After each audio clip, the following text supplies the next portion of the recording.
Price lord, hallelujah. ದೇವರ ಪರಿಶುದ್ಧವಾದ ನಾಮಕ್ಕೆ ಸ್ತೋತ್ರವಾಗಲಿ. ಹಾಲೆಲೂಯ. ಯೇಸು ಕ್ರಿಸ್ತನು ನಮ್ಮ ಸಂಗಡಿದ್ದಾನೆ. ಹಾಲೆಲೂಯ. ನಮಗಾಗಿ ಯುದ್ಧ ಮಾಡುವನು ಆತನೇ ಆಗಿದ್ದಾನೆ. ಹಾಲೆಲೂಯ. ದೇವರ ವಾಕ್ಯದಲ್ಲಿ ಬರೆಯಲ್ಪಟ್ಟಿದೆ, ನೀವು ಸುಮ್ಮನಿದ್ದರೆ ಸಾಕು, ನಿಮಗಾಗಿ ಯುದ್ಧವು ಯೆಹೋವನು ಮಾಡುವನು. ಹಾಲೆಲೂಯ. ಇಲ್ಲೊಂದು ವಾಕ್ಯ ಓದಿಕೊಳ್ಳೋಣ. ಆದಿಕಾಂಡ 22ನೇ ಅಧ್ಯಾಯದಲ್ಲಿ 17ನೇ ವಚನ. ಹಾಲೆಲೂಯ. ಇಲ್ಲಿ ದೇವರು ಹೇಗೆ ಆಶೀರ್ವದಿಸ್ತಾನೆ ನೋಡಿ. ನೀನು ನನ್ನ ಒಬ್ಬನೇ ಮಗನು ಅರ್ಪಿಸುವುದಕ್ಕೆ ಹಿಂದಿಗೆ ಎದ್ದು ಹೋದುದರಿಂದ ನಾನು ನಿನ್ನನ್ನು ಆಶೀರ್ವದಿಸುವೆನು. ನಿನ್ನ ಸಂತತಿಯೇ ಹೆಚ್ಚಿಸುವೆನು. ಅದನ್ನು ಆಕಾಶದ ನಕ್ಷತ್ರಗಳಂತೆ, ಸಮುದ್ರದ ತೀರದಲ್ಲಿರುವ ಉಸುಬಿನಂತೆ ಅಸಂಖ್ಯವಾಗಿ ಮಾಡುವೆನು. ಅವರು ಶತ್ರುಗಳ ಪಟ್ಟಣವನ್ನು ಸ್ವಾಧೀನ ಮಾಡಿಕೊಳ್ಳುವರು. ನೀನು ನನ್ನ ಮಾತುಗಳನ್ನು ಕೇಳಿದ್ದರಿಂದ, ನನ್ನ ಮಾತು ಕೇಳಿದ್ದರಿಂದ ಭೂಮಿ ಎಲ್ಲ ಜನಗಳಿಗೂ ನಿನ್ನ ಸಂತತಿಯ ಮೂಲಕ ಆಶೀರ್ವಾದ ಉಂಟಾಗುವುದು ಎಂಬುದಾಗಿ ಯೆಹೋವನು ತನ್ನ ಆಣೆ ಇಟ್ಟು ಹೇಳಿದ್ದಾನೆ. ಹಾಲೆಲೂಯ. ಇಲ್ಲಿ ದೇವರು ಏನು ಹೇಳಿದ್ದಾರೆ ಅಂದರೆ, ತನ್ನ ಆಣೆಯನ್ನು ಇಟ್ಟು ಹೇಳಿದ್ದಾರೆ. ಅಬ್ರಾಮನ ಸಂಗಡ ದೇವರು ಏನು ಹೇಳ್ತಾರೆ, ನಿನ್ನ ಸಂತತಿ ಹೆಚ್ಚಿಸುವೆನೆಂದು. ಹಾಲೆಲೂಯ. ನಿನ್ನ ಸಂತತಿ ಏನು ಮಾಡುತ್ತೇನೆ, ಹೆಚ್ಚಿಸುವೆನೆಂಬುದಾಗಿ ದೇವರು ಅವನನ್ನು ವಾಗ್ದಾನ ಮಾಡ್ತಾ ಇದ್ದಾರೆ. ಹಾಲೆಲೂಯ. ನೀನು ಒಬ್ಬನೇ ಮಗನನ್ನು ನನಗೆ ಕೊಡುವುದಕ್ಕಾಗಿ ಹಿಂದೆ ಜರುಗುವುದ ಕಾರಣಕ್ಕಾಗಿ ನಾನು ನಿನ್ನನ್ನು ಹೆಚ್ಚಿಸುವೆನೋ, ನಿನ್ನನ್ನು ಆಶೀರ್ವದಿಸುವೆನೋ ಎಂಬುದಾಗಿ ದೇವರ ವಾಕ್ಯ ಹೇಳುತ್ತದೆ. ಈ ಪುತ್ರ ಸಂತಾನವು ಯೆಹೋವನಿಂದಲೇ ಬರುತ್ತದೆ. ಹಾಲೆಲೂಯ. ಯೆಹೋವನಿಂದಲೇ ಬರುತ್ತದೆ. ನಮ್ಮ ಮಕ್ಕಳ ಮೇಲೆ ದೇವರಿಗೆ ಒಂದು ಉದ್ದೇಶ ಇರುತ್ತದೆ. ಹಾಲೆಲೂಯ. ನಮ್ಮ ಮಕ್ಕಳಿಗೆ ಯಾವ ಕೆಟ್ಟದನ್ನು ಆಗದಂತೆ ದೇವರು ಕಾಯುವಾತನಾಗಿದ್ದಾನೆ. ಹಾಲೆಲೂಯ. ಇಲ್ಲಿ ಅಬ್ರಾಮನು ಇಸಾಕಗೆ ಬಲೆ ಕೊಡುವುದಕ್ಕಾಗಿ ಹೋಗಿದನು. ಯಾಕೆ ಅಂದರೆ ದೇವರು ಕೇಳಿದರು, ಅದಕ್ಕಾಗಿ ಆತನ ಬಲೆ ಕೊಡುವುದಕ್ಕಾಗಿ ರೆಡಿಯಾಗಿದ್ದನು. ಅಬ್ರಾಮನ ಮನಸ್ಸು ಪರೀಕ್ಷೆ ಮಾಡಬೇಕಂತೇಳಿ ದೇವರು ಅವನನ್ನು ಕೇಳಿದರು. 100 ವರ್ಷದ ಮೇಲೆ ಒಂದು ಮಗುವನ್ನು ಕೊಟ್ಟು ಈ ಅಬ್ರಾಮನ ಪ್ರೀತಿ ಅಥವಾ ಮಗನ ಮೇಲಿದೆಯೋ ಅಥವಾ ನನ್ನ ಮೇಲಿದೆ ಎಂದು ನೋಡುವುದಕ್ಕಾಗಿ ದೇವರೇನು ಮಾಡಿದನು, ಅಬ್ರಾಮನೇ ನಿನ್ನ ಮಗನನ್ನು ಬಲೆ ಕೊಡು ಎಂದು ಕೇಳಿದನು. ಹಾಲೆಲೂಯ. ಆದರೆ ಸರಿ ದೇವರೇ ಅಂತೇಳಿ ಅಬ್ರಾಮನು ಹೋಗುವಾಗ ತನ್ನಲ್ಲಿರುವ 2 ಶಿಷ್ಯರನ್ನು ಸಹ ಹೊತ್ತುಕೊಂಡು ಹೋದನು. ತನ್ನಲ್ಲಿರುವ 2 ಶಿಷ್ಯರನ್ನು ಸಹ ಕರೆದುಕೊಂಡು ಹೋದನು. ಅವನು ಕರೆದುಕೊಂಡು ಹೋಗುವಾಗ ಇನ್ನೂ ಸ್ವಲ್ಪ ದೂರ ಇತ್ತು. ಆ ದೂರ ಇದ್ದಿದಾಗ ಅಬ್ರಾಮನು ಹೇಳುತ್ತಾನೆ ತನ್ನ ಶಿಷ್ಯರನಿಗೆ, ನಾನು ನನ್ನ ಮಗನನ್ನು ದೇವರನ್ನು ಆರಾಧಿಸಿಕೊಂಡು ಬರುತ್ತೇವೆ, ನೀವೇ ಇಲ್ಲೇ ಇರಿರಿ ಎಂಬುದಾಗಿ ಹೇಳುತ್ತಾನೆ. ಹಾಲೆಲೂಯ. ಹಾಲೆಲೂಯ. ಅಲ್ಲಿ ಮುಂದೆ ಹೋಗುವಾಗ ಇಸಾಕ್ ಹೇಳುತ್ತಾನೆ, ತಂದೆ, ಹೋಮಕ್ಕೆ ಬೇಕಾದಂಥ ಸೌದೆಗಳನ್ನು ಉಂಟು, ಎಲ್ಲ ಥರದ ವಸ್ತುಗಳನ್ನು ಉಂಟು, ಆದರೆ ಕುರಿಯಲ್ಲಿ ಅಂತ ಕೇಳುವಾಗ ಅಬ್ರಾಮನ ವಾಕ್ಯದಲ್ಲಿ ಹೀಗೆ ಬರೆಯಲ್ಪಟ್ಟಿದೆ, ದೇವರು ಒದಗಿಸುತ್ತಾನೆ. ಹಾಲೆಲೂಯ. ನಾವು ದೇವರು ಒದಗಿಸುತ್ತಾನೆ ಎಂಬುದಾಗಿ ಹೇಳಬೇಕು. ನಮ್ಮಷ್ಟಕ್ಕೆ ನಾವು ನನ್ನಿಂದ ಇದು ಮಾಡಿದ್ರೆ ಆಗುತ್ತದೆ, ಇದನ್ನು ನಾನು ತೆಗೆದರೆ ಅದು ಕಾರ್ಯ ನಡೀತದೆ ಎಂದು ನಾವು ನುಡಿಯಬಾರದು. ಹಾಗೆ ಮೊನ್ನೊಂದು ಟೀಚರ್ ಏನು ಮಾಡ್ತಿದ್ರು, ಅವರು ಮನೆ ಕಟ್ಟುತ್ತಾ ಇದ್ದಾರೆ, ನಾವು ಈ ಒಡವೆ ಮಾರಿ ಹಣ ತೆಗೆದುಕೊಂಡು ಬರುತ್ತೇವೆ ಅಂತ ಹೇಳಿದರು. ಆದರೆ ಇಲ್ಲಿ ಅವರಿಗೆ ಒಂದು ವಾಕ್ಯ ನಾನು ಹೇಳಿದ, ಅಲ್ಲಮ್ಮ, ನೀನು ಒಡವೆ ಮಾರುತ್ತೇನೆಂದು ನಿನ್ನ ಬಾಯಿಂದ ಹೇಳಬೇಡ. ಯಾಕಂದರೆ ಇಸಾಕ ಬಂದ್ಬಿಟ್ಟು ಅಬ್ರಾಮನಿಗೆ ಕೇಳಿದನು. ಏನಂತ ಕೇಳಿದನು ಅಂದರೆ, ತಂದೆ ಹೋಮಕ್ಕೆ ಬೇಕಾದ ಕುರಿಯಲ್ಲಿ ಅಂತ ಕೇಳಿರೋದು. ಹಲ್ಲೆಲೂಯ. ಆದರೆ ಅಬ್ರಾಮ ಉತ್ತರ ಕೊಟ್ಟಿರೋದೇನು ಗೊತ್ತಾ? ತಂದೆ ಒದಗಿಸಿ ಕೊಡುತ್ತಾರೆ ಎಂಬುದಾಗಿ ಕೊಟ್ಟಿರೋದು. ಹಲ್ಲೆಲೂಯ. ಹಾಗೆ ನಮ್ಮಲ್ಲಿರುವಂಥ ವಸ್ತುಗಳನ್ನು, ಈ ವಸ್ತುಗಳನ್ನು ನಾನು ಮಾರಿದರೆ ಇದು ನನ್ನ ಅಗತ್ಯ ತೀರುತ್ತದೆ ಎಂದು ನಾನು ಡಿಸೈಡ್ ಮಾಡಬಾರದು. ಹಲ್ಲೆಲೂಯ. ನಾನು ಅದನ್ನು ನನ್ನ ತಂದೆ ಕೈಯಲ್ಲಿ ಕೊಟ್ಟು, ಪರಿಶುದ್ಧ ಆತ್ಮನೇ ಇದು ನನ್ನ ಅಗತ್ಯ ಇದೆ, ಇದು ನನಗೆ ಸಹಾಯ ಮಾಡು ಎಂದು ಪ್ರಾರ್ಥನೆ ಮಾಡಬೇಕು. ಇದು ನನಗೆ ಸಹಾಯ ಮಾಡು, ಇದು ಮನೆ ಕಟ್ಟುವುದಕ್ಕಾಗಿ ನನಗೆ ಇಷ್ಟು ಹಣ ಕೊರತೆ ಇದೆ. ಯಾಕಂದರೆ ದೇವರು ವಾಕ್ಯದಲ್ಲಿ ಹೀಗೆ ಬರೆಯಲ್ಪಟ್ಟಿದೆ, ಯಾವ ಕೊರತೆಗಳನ್ನು ನಿನಗೆ ಉಂಟಾಗೋದಿಲ್ಲ ಎಂಬುದಾಗಿ ಹೇಳುತ್ತದೆ. Praise the Lord. ಯಾವ ಕೊರತೆಗಳು ನಿನಗೆ ಮುಟ್ಟುವುದಿಲ್ಲ. ಎಲ್ಲ ಕೊರತೆಗಳಿಂದ ದೇವರು ನಿನಗೆ ಬಿಡುಗಡೆ ಮಾಡಿದ್ದಾನೆ. ಹಲ್ಲೆಲೂಯ. ತನ್ನ ಪರಿಶುದ್ಧವಾದ ರಕ್ತವನ್ನು ಕಲ್ವೆರಿ ಶಿಲುಬೆಯ ಮೇಲೆ ಸುರಿಸಿ ಆ ರಕ್ತದ ಮೂಲಕವಾಗಿ ನಿನಗೆ ಬಿಡುಗಡೆವಾಗುತ್ತದೆ. ಹಲ್ಲೆಲೂಯ. ನೀನು ನಂಬುವುದಾದರೆ ನಿನಗೆ ಬಿಡುಗಡೆವಾಗುತ್ತದೆ. Price the lord. ನೀನು ನಂಬುವುದಾದರೆ ನಿನಗೆ ದೇವರ ಆಶೀರ್ವಾದ ಉಂಟಾಗುತ್ತದೆ. ಹಲ್ಲೆಲೂಯ. ನನ್ನಲ್ಲಿ ಇಷ್ಟೇ ಇದೆ ಎಂದು ಯಾವತ್ತೂ ಚಿಂತೆ ಮಾಡಬೇಡ. ಹಲ್ಲೆಲೂಯ. 2 ಮೀನು 5 ರೊಟ್ಟಿ ದೇವರು 5 ಜನರ ಪುರುಷರನ್ನು ಊಟ ಮಾಡಿದರು ಎಂಬುದಾಗಿ ವಾಕ್ಯದಲ್ಲಿ ಬರೆಯಲ್ಪಟ್ಟಿದೆ. ಇನ್ನೂ ಅಲ್ಲಿ ಸ್ತ್ರೀಯರಿದ್ದರು, ಇನ್ನೂ ಅಲ್ಲಿ ಮಕ್ಕಳಿದ್ದರು, ಅನೇಕ ಜನರಿದ್ದರು. ಆದರೆ 5,000 ಪುರುಷರಿದ್ದರು ಎಂಬುದಾಗಿ ಬರೆಯಲ್ಪಟ್ಟಿದೆ. ಹಲ್ಲೆಲೂಯ. ನಾವು ಮಾಡುವುದಿಲ್ಲ, ದೇವರ ಕೈಗಳಲ್ಲಿ ಒಪ್ಪಿಸಬೇಕು, ದೇವರ ಕೈಯಲ್ಲಿ ಒಪ್ಪಿಸಬೇಕು. ಪರಿಶುದ್ಧಾತ್ಮನೇ, ನನ್ನಲ್ಲಿ ಇರುವುದು ಇಷ್ಟೇ, ಇದನ್ನು ನೀನು ಆಶೀರ್ವಾದ ಮಾಡು, ಇದನ್ನು ನೀನು ಅಭಿಷೇಕ ಮಾಡು, ಇದನ್ನು ನೀನು ಅಭಿಷೇಕ ಮಾಡಿ ನಿನ್ನ ನಾಮವನ್ನು ಮಹಿಮೆ ತರುವಂತೆ ಮಾಡು ಎಂದು ಹೇಳಬೇಕು. ನಿನ್ನ ನಾಮಕ್ಕೆ ಘನ ತರುವಂತೆ ಮಾಡು ಎಂದು ಹೇಳಬೇಕು. ನಾವು ಪ್ರಾರ್ಥನೆ ಮಾಡುವಾಗ ದೇವರಲ್ಲಿ ಅಭಿವೃದ್ಧಿ ಪಡಿಸುತ್ತಾನೆ. ಹಲ್ಲೆಲೂಯ. ಹಲ್ಲೆಲೂಯ.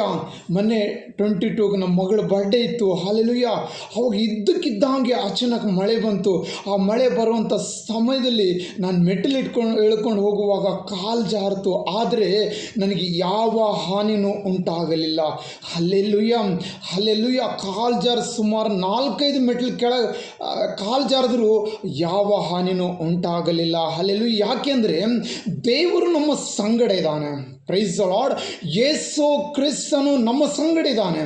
ಆತನು ಹೇಳಿರೋದು, ನಿನ್ನ ಕಾಲು ಕಲ್ಲಿಗೆ ತಗಾಲದಂತೆ ದೂತರು ಕೈಗಳಲ್ಲಿ ಎತ್ತುಕೊಳ್ಳುವರೆಂಬುದಾಗಿ ಹೇಳಿದೆ. Hallelujah. Praise the Lord. Hallelujah. ಇಲ್ಲಂದರೆ ಆ ಯಾವ ರೀತಿ ಕಾಲು ಜಾರಿತೋ ಅದ್ರ ಪ್ರಕಾರ ಸುಮಾರು, ಇಲ್ಲಾಂದರೆ ಏನಾದರೂ ಸ್ವಲ್ಪ ಡ್ಯಾಮೇಜ್ ಆದರೆ ಒಂದು 6 ತಿಂಗಳಂಗ ನಾವು ಕೂಡಬೇಕಾಗಿದೆ. ಆದರೆ ದೇವ್ರ ವಾಕ್ಯ ವहाँ ಲಿಖಾ है, कोई ವಿಪತ್ತಿ आपके पास नहीं आएंगे. ಹಲ್ಲೆಲೂಯ. ಯಾವ ಕಷ್ಟಗಳನ್ನು ನಿನಗೆ ಬರುವುದಿಲ್ಲ ಎಂದು ದೇವರು ಶ್ರೇಷ್ಠವಾಗಿ ಹೇಳುತ್ತಾನೆ. ಹಲ್ಲೆಲೂಯ. ಅದು ಬಂದರೂ ಸಹ ಅದು ನಮ್ಮಲ್ಲಿ ನಿಂತುಕೊಳ್ಳುವುದಿಲ್ಲ. Price the lord. ಯಾಕಂದರೆ ಅದಕ್ಕೆ ನಾವು ಸ್ಥಳ ಕೊಡಬಾರದು. Praise the Lord. ಹಲ್ಲೆಲೂಯ. ನಿಮ್ಮ ಬಾಯಿ ಕೊಟ್ಟಿರೋದು ದೇವರನ್ನು ಸ್ತುತಿ ಮಾಡೋದಕ್ಕಾಗಿ. ನಿಮ್ಮ ಹೃದಯದಿಂದ ನಂಬಿ ಬಾಯಿಂದ ಅರಿಕೆ ಮಾಡಬೇಕು. ಯಾವಾಗಲೂ ದೇವರಿಗೆ ಸ್ತುತಿ ಮಾಡಬೇಕು. Praise the Lord. ನಾವು ಎಷ್ಟು ದೇವರಿಗೆ ಸ್ತುತಿ ಮಾಡುತ್ತೇವೋ ಅಷ್ಟು ಒಳ್ಳೆಯದು. ಹಲ್ಲೆಲೂಯ. ಹಲ್ಲೆಲೂಯ. ಆ ದೇವದೂತನು ಯಾವಾಗಲೂ ನಿನ್ನ ಸಂಗಡ ಇರುತ್ತಾನೆ. ದೇವರು ಹೇಳ್ತಾರೆ, ನಿನ್ನ ಹೃದಯವು ದೇವರ ಆಲಯವಾಗಿದೆ ಎಂದು. ಹಲ್ಲೆಲೂಯ. ನಾವು ಪ್ರಯತ್ನ ಪಡಬೇಕು ಹೃದಯ ಶುದ್ಧ ಮಾಡೋದಕ್ಕಾಗಿ, ಶರೀರ ತೊಳ್ಕೊಳ್ಳೋದಕ್ಕಲ್ಲ, ಹೃದಯ ಶುದ್ಧ ಮಾಡೋದಕ್ಕಾಗಿ ನಾವು ಪ್ರಯತ್ನ ಪಡಬೇಕು. ನಮಗೆ ಪರಿಶುದ್ಧ ಆತ್ಮ ಸಹಾಯ ಮಾಡುತ್ತದೆ. ಹಲ್ಲೆಲೂಯ. ನೋಡಿ, ಇವಾಗ ನಾನು ಇಲ್ಲಿಂದ ಅಮೇರಿಕ ಕೆಲಸಕ್ಕೆ ಹೋಗಬೇಕು, ಅಲ್ಲಿ ನನಗೆ ಕೆಲಸ ಸಿಗಬೇಕು, ಅಲ್ಲಿ ನನ್ನ ಜಾಬ್ಗೆ ಬರಬೇಕಂದ್ರೆ ನಾವು ಏನು ಮಾಡ್ತೇವೆ? ಪ್ರಾರ್ಥನೆ ಮಾಡ್ತೇವೆ. ಪಾಸ್ಟರ್ ಹತ್ರ ಹೋಗಿ ಪ್ರಾರ್ಥನೆ ಮಾಡಿಸ್ತೇವೆ. ಪಾಸ್ಟರ್, ನನಗೆ ವೀಸಾ ಬರಬೇಕು, ನನಗೆ ಪ್ರಾರ್ಥನೆ ಮಾಡಿ ಅಂತ ಹೇಳುತ್ತೇವೆ. ಹಲ್ಲೆಲೂಯ. ಹಾಗೆ ನಾವು ಹೃದಯ ಚೇಂಜ್ ಮಾಡಿಕೊಳ್ಳೋದಕ್ಕಾಗಿ ನಮ್ಮನ್ನು ನಾವೇ ಡಿಸೈಡ್ ಮಾಡಬೇಕು.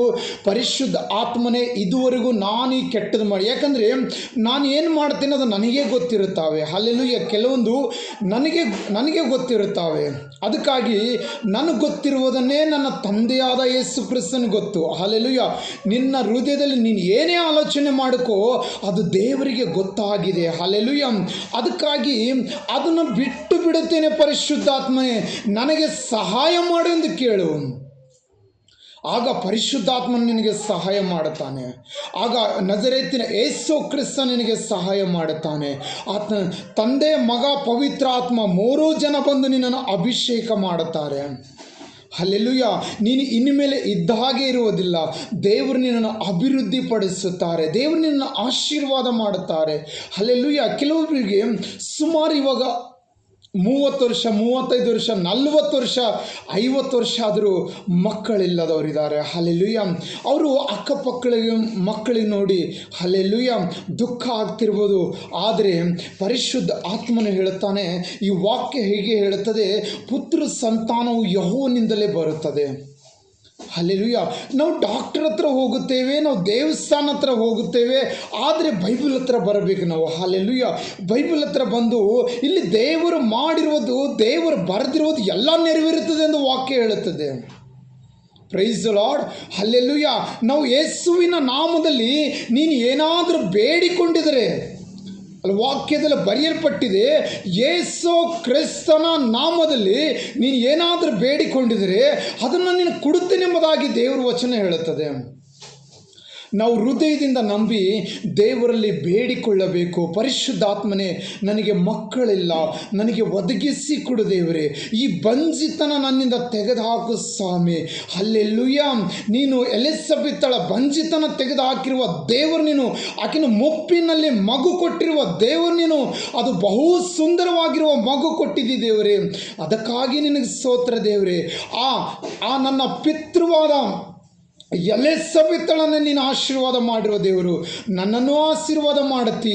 ಈ ಬಂಜಿತನ ನನ್ನಿಂದ ತೆಗೆದು ಹಾಕತ್ತೆಂದು ನಾನು ನಿನ್ನನ್ನು ನಂಬುತ್ತೇನೆ ಸ್ವಾಮಿ ಎಂದು ನಾವು ಆತನ ಮೇಲೆ ನಂಬಿಕೆ ಇಟ್ಟು ಒಂದು ವೇಳೆ ಬೇಡಿಕೊಳ್ಳುವುದಾದರೆ, ದೇವರು ಬಹು ಸುಂದರವಾಗಿರುವುದು, ಬಹು ಬಲಶಾಲಿಯಾಗಿರುವುದು, ನಿನ್ನ ಮಗು ಹುಟ್ಟುವುದರಿಂದ ಇದುವರೆಗೂ ನೀನು ಬಂಜಿ ಅನ್ನಿಸಿಕೊಂಡಿರ್ಬೋದು, ಇದುವರೆಗೂ ಮಕ್ಕಳಿಲ್ಲ ಎಂದು ಅನ್ನಿಸ್ಕೊಂಡಿರ್ಬೋದು, ಅನೇಕರು ನಿನಗೆ ಅವಮಾನ ಪಡಿಸಿರ್ಬೋದು.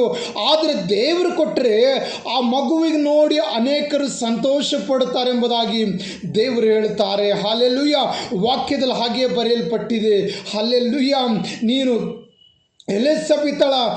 ಎಲಿಸಬೆತಳನ್ನು ಆಶೀರ್ವದಿಸಿ ಆಕೆಗೆ ಒಂದು ಮಗು ಸುಂದರವಾದದ್ದು ಕೊಟ್ಟಿದ್ದಕ್ಕಾಗಿ ನಿನಗೆ ಸ್ತೋತ್ರ ದೇವರೇ. ನನ್ನನ್ನು ಸಹ, ನನ್ನ ಗರ್ಭವನ್ನು ಆಶೀರ್ವಾದ ಮಾಡು, ನನ್ನನ್ನು ಅಭಿಷೇಕ ಮಾಡು, ನನ್ನ ಗಂಡನನ್ನು ಆಶೀರ್ವಾದ ಮಾಡು. ಇನ್ನು ಮೇಲೆ ನಾನು ಬಂಜಿತನದಲ್ಲಿರುವುದಿಲ್ಲ, ನಾನು ಯೇಸುವಿನ ಮಗನು, ನಾನು ಯೇಸುವಿನ ಮಗಳು ಎಂದು ನೀವು ತೀರ್ಮಾನ ಮಾಡುವಾಗ ದೇವರು ನಿಮಗಿರುವ ಬಂಜಿತನವನ್ನು ತೆಗೆದುಹಾಕಿ ಆಶೀರ್ವಾದ ಮಾಡಿ ದೇವರು ನಿಮಗೆ ಸುಂದರವಾದ ಮಗು ಕೊಡುತ್ತಾನೆ. ಇದುವರೆಗೂ ಅಂಥ ಮಗುವನ್ನೇ ನೀವು ನಿಮ್ಮ ಅಕ್ಕಪಕ್ಕದಲ್ಲಿ ನೋಡದೇ ಇದ್ದಿರ್ಬೋದು, ಅಂಥ ಮಗು ದೇವರು ನಿಮಗೆ ಕೊಡೋದಕ್ಕಾಗಿ ಹೋಗುತ್ತಾ ಇದ್ದಾನೆ. ಹಲ್ಲೆಲೂಯಾ. ನೀವು ದೇವರ ಬಳಿಗೆ ಬನ್ನಿರಿ, ದೇವರು ನಿಮ್ಮನ್ನು ಆಶೀರ್ವಾದ ಮಾಡುತ್ತಾನೆ, ದೇವರು ನಿಮ್ಮನ್ನು ಅಭಿಷೇಕ ಮಾಡುತ್ತಾನೆ. ಆತನು ನಿಮಗೆ ಮಗು ಕೊಟ್ಟು ತನ್ನ ಸಾಕ್ಷಿಗಾಗಿ ನಿಮ್ಮನ್ನು ನಿಲ್ಲಿಸುತ್ತಾನೆ. ಹಲ್ಲೆಲೂಯಾ. ಹಲ್ಲೆಲೂಯಾ. ಇದುವರೆಗೂ ಅನೇಕ ಹಾಸ್ಪಿಟಲ್ಗೆ ಹೋಗಿ ಬಂದಿರ್ಬೋದು, ಇದುವರೆಗೂ ಅನೇಕ ದೇವಸ್ಥಾನಕ್ಕೆ ಹೋಗಿ ಬಂದಿರ್ಬೋದು, ಆಯುರ್ವೇದಿಕ್ ತಗೊಂಡೋಗಿರ್ಬೋದು, ಏನು ನಡೆಯೋದೇ ಇದ್ದಿರ್ಬೋದು. ಆದರೆ ನಜರೇತಿನ ಯೇಸು ಕ್ರಿಸ್ತನ ನಾಮದಲ್ಲಿ ನೀನು ಬರುವುದಾದರೆ ನಿನ್ನನ್ನು ಆಶೀರ್ವಾದ ಮಾಡುತ್ತಾನೆ, ನಿನ್ನ ಕುಟುಂಬ ಆಶೀರ್ವಾದ ಮಾಡುತ್ತಾನೆ. ನೀನು ಅನೇಕರ ಮುಂದೆ ನನಗೆ ಯೇಸು ಮಗು ಕೊಟ್ಟಿದ್ದಾರೆಂದು ಸಾಕ್ಷಿ ಹೇಳುವಂತೆ ದೇವರು ಮಾಡುತ್ತಾನೆ. ಹಲ್ಲೆಲೂಯಾ. ಹಲ್ಲೆಲೂಯಾ. ಅದು ತಡವಾಗಿರುವುದು, ಅದು ನಿನ್ನ ತಪ್ಪಿಗಲ್ಲ, ನಿನ್ನ ಗಂಡನ ತಪ್ಪಿಗಲ್ಲ, ನಿನ್ನ ಕುಟುಂಬದವರ ತಪ್ಪಿಗಲ್ಲ. ಅದು ಇದುವರೆಗೂ ತಡ ಆಗಿರುವುದು ದೇವರ ನಾಮ ಮಹಿಮೆ ಪಡಿಸುವುದಕ್ಕೋಸ್ಕರ. ಎಲಿಸಬೆತಳು ಮುಪ್ಪಿನವರೆಗೂ ಆಕೆಗೆ ಮಗು ಇದ್ದಿದ್ದಿಲ್ಲ. Praise the Lord. ಎಲಿಸಬೆತಳು ಮುದುಕಾಗ ತನಕ ಆಕೆಗೆ ಮಕ್ಕಳೇ ಇದ್ದಿಲ್ಲ. ಎಲಿಸಬೆತಳ ಗಂಡಾದನು ಜಕ್ರಿಯನು, ಆತನು ಸಹ ಮುದುಕಾಗಿದ್ದನು. ಹಲ್ಲೆಲೂಯಾ. ಅಲ್ಲಿವರೆಗೂ ಸಹ ಅವ್ರಿಗೆ ಮಕ್ಕಳಿದ್ದಿಲ್ಲ. ಹಲ್ಲೆಲೂಯಾ. ಅವ್ರಿಗೆ ನೋಡಿಕೊಂಡು ಅನೇಕರು ಈಗ ಹಂಗೆ ನಿಮ್ಗಂತಾರೆ, ಅನೇಕರು ಅವ್ರಿಗೆ ನೋಡಿಬಿಟ್ಟು ಅಯ್ಯೋ ಇವರು ಬಂಜಿತನದಲ್ಲಿದ್ದಾರೆ, ಇವರು ದೇವ್ರ ಭಕ್ತರು, ಇವ್ರಿಗೆ ಮಕ್ಕಳಿಲ್ಲ ಎಂದು ಹಿಂಸೆ ಕೊಟ್ಟಿರ್ಬೋದು. ಆದರೆ ಕೊನೆಗೆ ಅವರೆಲ್ಲರೂ ಬಾಯಿ ಮುಚ್ಚುವ ರೀತಿಯಲ್ಲಿ ದೇವರವರಿಗೆ ಒಂದು ಒಳ್ಳೆಯ ಮಗುವನ್ನು ಕೊಡುತ್ತಾನೆ. ಆತನೇ ಯೆಹೋವನಿದ್ದಾನೆ, ಆತನ ಯೋಹಾನನಿದ್ದಾನೆ. ಆ ಯೋಹಾನನು ಬಂದು ಯೇಸು ಕ್ರಿಸ್ತನನ್ನು ದೀಕ್ಷಾ ಸ್ನಾನ ಮಾಡಿಸುವ ಮಗನಾಗಿದ್ದನು. ಹಲ್ಲೆಲೂಯ. ನಿಮ್ಮಲ್ಲಿ ಸಹ ಹುಟ್ಟುವ ಮಗು ಅದು ಬಹು ಸುಂದರವಾಗಿರುತ್ತದೆ, ಅದು ಬಹು ಬಲವುಳ್ಳ ಮಗು ಆಗಿರುತ್ತದೆ, ಅದು ಶ್ರೇಷ್ಠವಾದ ಮಗು ಆಗಿರುತ್ತದೆ. ದೇವರ ಮೇಲೆ ಇಟ್ಟಿರುವ ನಂಬಿಕೆ ಕಳೆದುಕೊಳ್ಳಬೇಡ, ದೇವರ ಮೇಲೆ ಇಟ್ಟಿರುವ ನಂಬಿಕೆಯನ್ನು ಬಿಟ್ಟು ಬಿಡಬೇಡ.